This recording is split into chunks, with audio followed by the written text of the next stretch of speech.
Marc, chapitre 12. Jésus se mit ensuite à leur parler en parabole. Un homme planta une vigne. Il l'entoura d'une haie, creusa un pressoir et construisit une tour. Puis il la loua à des vignerons et quitta le pays.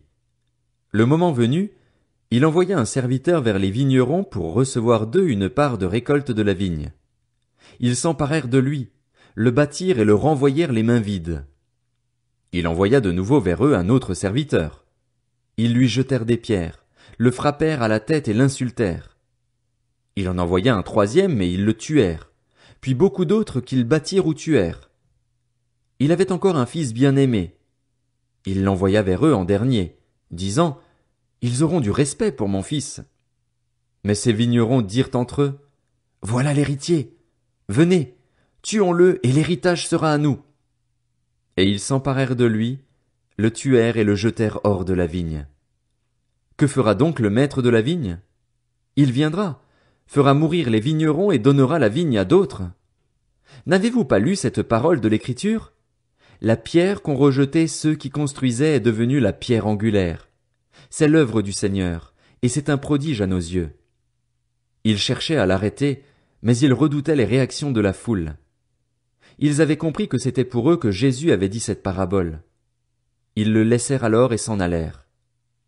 Ils envoyèrent auprès de Jésus quelques pharisiens et des hérodiens, afin de le prendre au piège de ses propres paroles.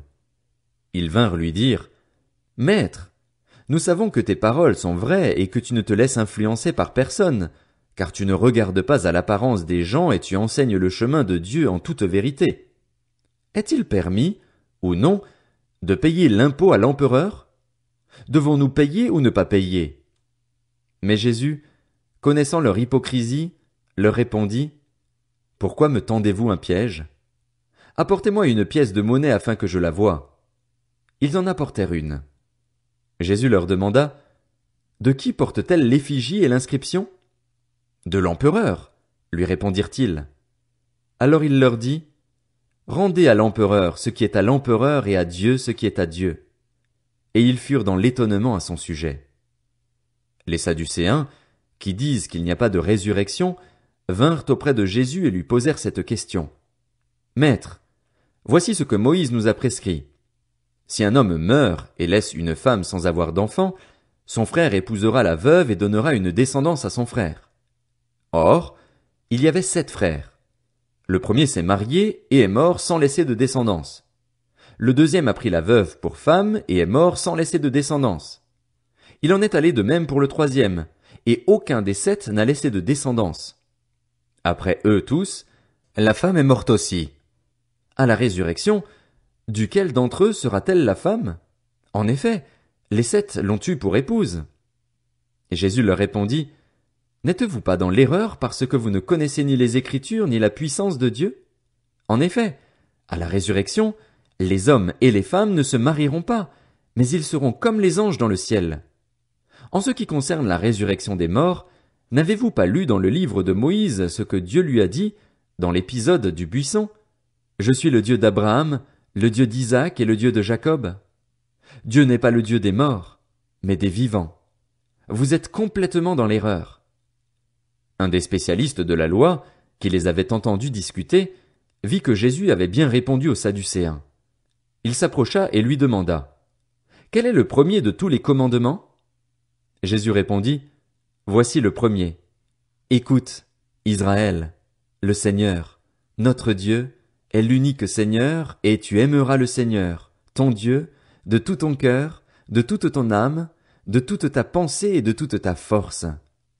Voici le deuxième. Tu aimeras ton prochain comme toi-même. Il n'y a pas d'autre commandement plus grand que cela. » Le spécialiste de la loi lui dit, « Bien, maître. Tu as dit avec vérité que Dieu est unique, qu'il n'y en a pas d'autre que lui et que l'aimer de tout son cœur, de toute son intelligence, de toute son âme et de toute sa force, et aimer son prochain comme soi-même, c'est plus que tous les holocaustes et tous les sacrifices. » Voyant qu'il avait répondu avec intelligence, Jésus lui dit, « Tu n'es pas loin du royaume de Dieu. » Personne n'osa plus lui poser de questions. Jésus continuait à enseigner dans le temple. Il dit, Comment les spécialistes de la loi peuvent-ils dire que le Messie est le fils de David? En effet, David lui-même, animé par l'Esprit Saint, a dit: Le Seigneur a dit à mon Seigneur, Assieds-toi à ma droite jusqu'à ce que j'aie fait de tes ennemis ton marchepied. David lui-même l'appelle Seigneur. Comment peut-il donc être son fils? Et une grande foule l'écoutait avec plaisir. Il leur disait dans son enseignement: Attention aux spécialistes de la loi qui aiment se promener en longue robe et être salués sur les places publiques. Ils recherchent les sièges d'honneur dans les synagogues et les meilleures places dans les festins. Ils dépouillent les veuves de leurs biens tout en faisant pour l'apparence de longues prières. Ils seront jugés plus sévèrement. Jésus était assis vis-à-vis du tronc et regardait comment la foule y mettait de l'argent. De nombreux riches mettaient beaucoup. Une pauvre veuve vint aussi. Elle y mit 2 petites pièces, une toute petite somme. Alors Jésus appela ses disciples et leur dit: Je vous le dis en vérité, cette pauvre veuve a donné plus que tous ceux qui ont mis dans le tronc, car tous ont pris de leur superflu pour mettre dans le tronc, tandis qu'elle, elle a mis de son nécessaire, tout ce qu'elle possédait, tout ce qu'elle avait pour vivre.